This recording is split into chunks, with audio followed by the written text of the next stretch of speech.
And good evening. You're at a filling station. Firstly, before you get into your interview, any notable increase in the traffic there? Hi, Kathy. Well, I'm at the Total Garage in Woodstock in Cape Town at the moment. And while it may seem quiet here right now, there has been a steady stream of motorists coming in here over the past hour.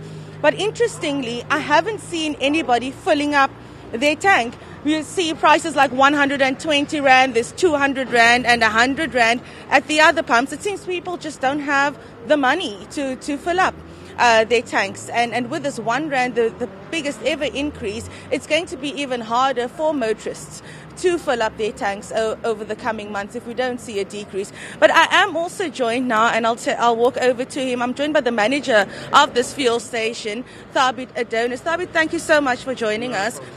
Tell me, this is the biggest ever increase, fuel price increase that we've seen in South Africa to date. How is it going to affect you as a retailer? Well, firstly, we're going to see less customers on our forecourt.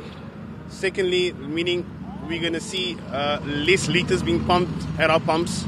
And compared to last year, we're going to see, last year, a lot of customers filling up with 100 Rand. You will get much less litres for his 100 Rand compared to last year. So it's going to be very difficult for us retailers in selling fuel because... And then there's also the issue of, because of the high fuel prices, many people are opting to leave their cars at home or at a train station and taking the trains into town to go to and from work. How does that impact you? Well, customers coming from home into town, for example, won't come into town anymore because they're using public transport, and we're not going to see that customers. So out of 10, we're going to most probably see 7 or 8 customers coming through to us. That's about 2 customers we're losing on average.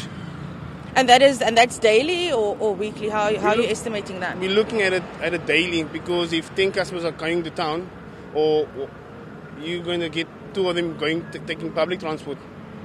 Thank you so much for your time. Well, there you have it, Kathy.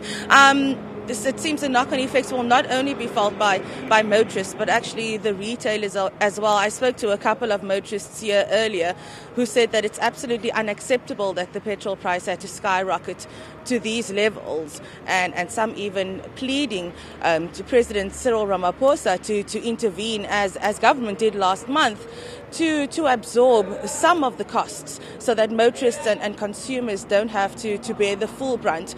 But as it stands now, this board behind me says unleaded petrol is 15 Rand 49 cents a litre. Come 1 minute past midnight, that number will go to 16 Rand 49. It's, it might as well be 17 Rand, Leigh-Anne. A litre of petrol is, if you round it off to the nearest digit, it's at least 20 Rand, if that's what we're looking at now. So certainly an untenable situation, and the knock-on effects are going to be huge.